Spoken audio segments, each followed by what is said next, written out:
I am a man of constant sorrow.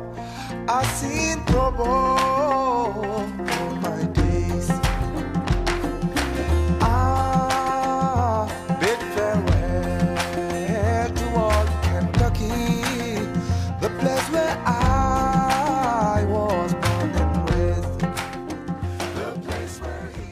képp kuy suivre Dakar Event nuyu nañu la bu baax a baax seen biir émission wax sa xam-xam laaj lañu teg lu tax saay bu tawee fii ci Ndakaaru mu mel ni système de canalisation bi baaxul est-ce que kon capital bi jotuñu ko construire ci ay conduite d'eau ki nara nag tontu ci suñuy laaj mooy suñu expert monsieur El Hadj Sidi Sarr nekk associé directeur au sein du groupe Pyramide. waaw ñun de ci sunu at yu gàtt ak li nga xam ne taataan nañ ko ci ñi nga xam ne ñoo ñu fi jiitu woon Ndakaaru musul mel noonu et quand je dis Ndakaaru musul mel noonu man am na lu ma ci fekke et li ma ci fekke nag ndax ki juddoo Ndakaaru màgge Ndakaaru jamono yooyu ci gox yi nga xam ne fa la Ndakaaru yemoon mun naa ne daaw ñu gis inondation pour une raison bien simple mooy système d'évacuation bi daf daan dox boo jëlee quartier yu mel ni Médina du ma wax sax centre ville wàcci Sicap HLM et cetera jëm ba Wakaam et autres ndox mi bu masaa taw dafay daw lenn nag moo ko waral li nit ñi xamul mooy Dakar 9 canal moo fi am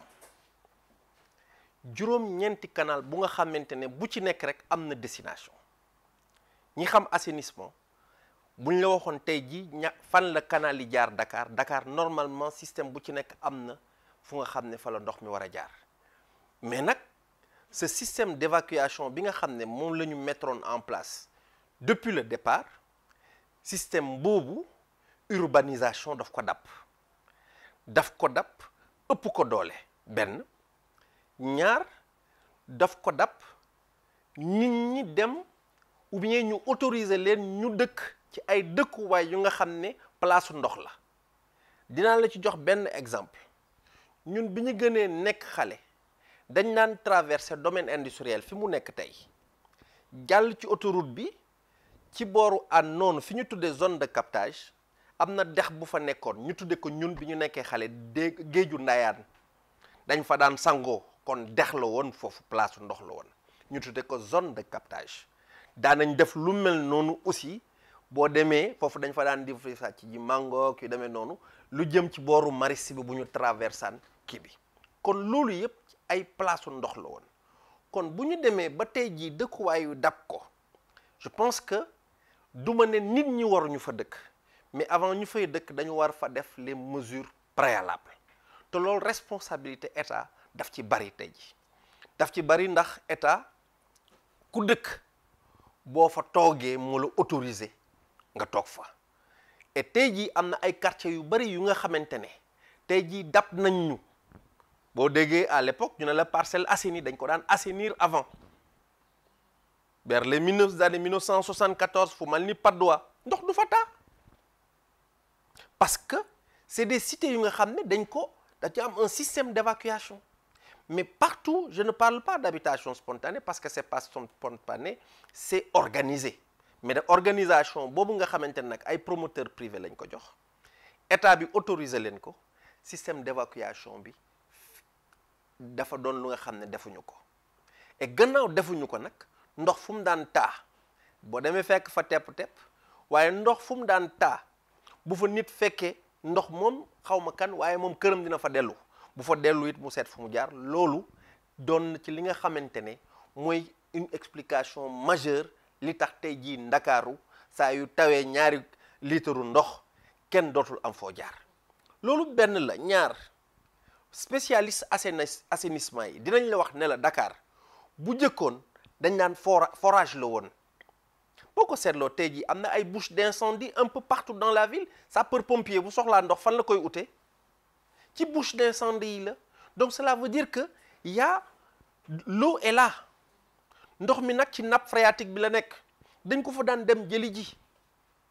ba léegi nii boo seetloo SDE am na ay points boo xoolee fu ci mel ni ci VDN bi ak yeneen point bu ndox manqué fa la ñuy dem ute ji ndox kon cela veut dire que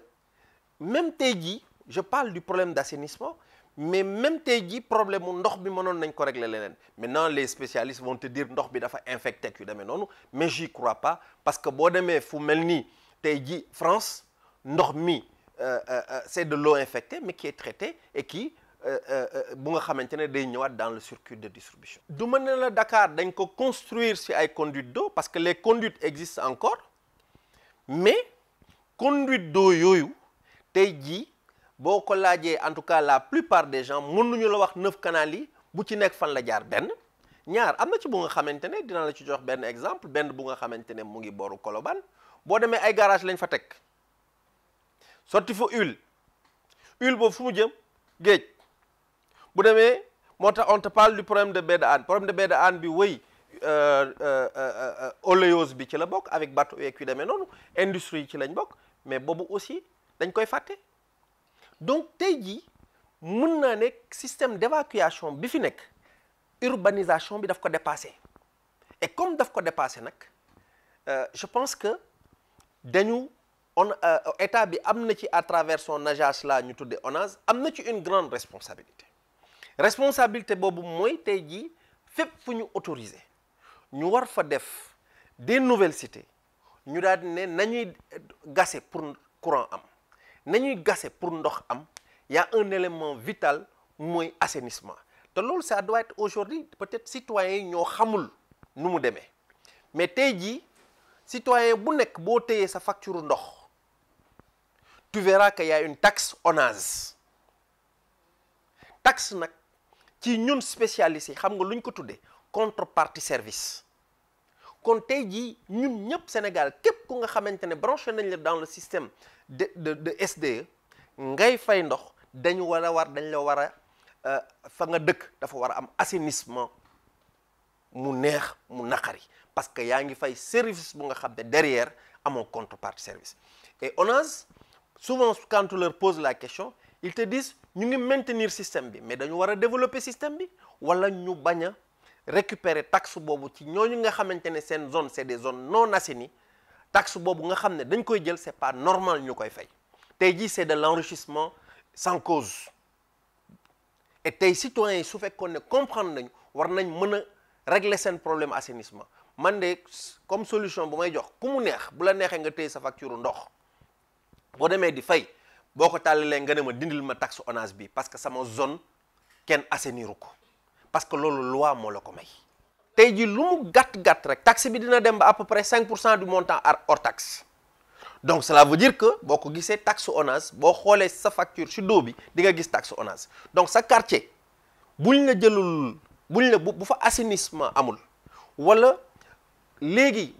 tuyaux yi bouché ONAS ñëwul am nga droit bañ a fay loolu wala bu ñu la ko fayee am nga droit récupérer et je suis de ceux qui pensent que dans ces pays-là il y a pas un mouvement consumériste bu nga xamante ne dañuy yee citoyens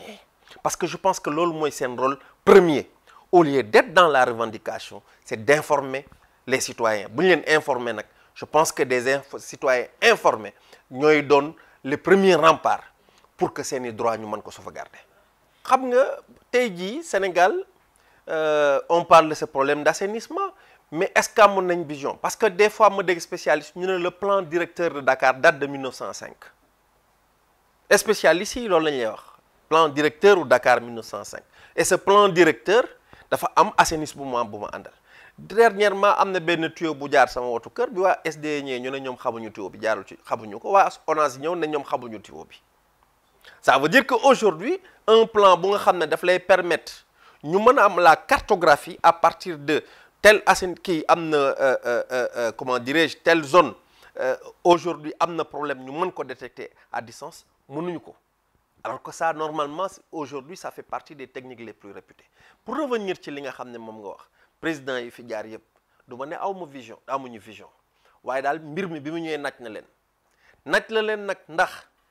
est-ce que dañu amul moyen loolu moo tax naj na leen parce que est-ce que dañu ñàkk volonté bi naj na leen parce que est-ce que yëf yi daf leen a dépassé parce que urbanisation bi du xaar mais maintenant est-ce que mën nañu anticiper ci urbanisation boobu ba tey jii fu nit ñi laataa dëkk ñu ne leen courant bu fa amulee waru leen fa dëkk ndox bu fa amul waru leen fa dëkk mais assainissement bu amatul waru leen fa dëkk parce que ak finalement bu ñu amee un système d'assainissement bu baax xam nga lan mooy njariñ li mooy ndox mi danañ ko fexe ba de telle sorte que ñu traité ko de telle sorte que mais nit ñi dootuñu manqué ndox tey jii Sénégal ci danger bi ñu toog xamuñu ko mooy jëlee ndox 300 et quelques kilomètres pour nit ñi di ci jot Dakar alors que ndox bi war nañ ko mën a jël retraité ko pour que mu dugaat dans le circuit partout dans le monde en tout cas dans les pays sérieux c'est comme ça que ça se passe kon je pense que du ma ne état bi dafa yaafus du ma ne ñi fi jiitu dañu yaafus waaye daal li ma fi gis ak ñu def ko ak mesures yu ñu ci jot a jël parce que dinañ ne ma jël nañ ay mesures loolu daal xeeb naa ko lool waaw du ma ne nag en tout cas defuñu waaye li ñu def man moom xeeb naa ko waaw loolu sama point de vue la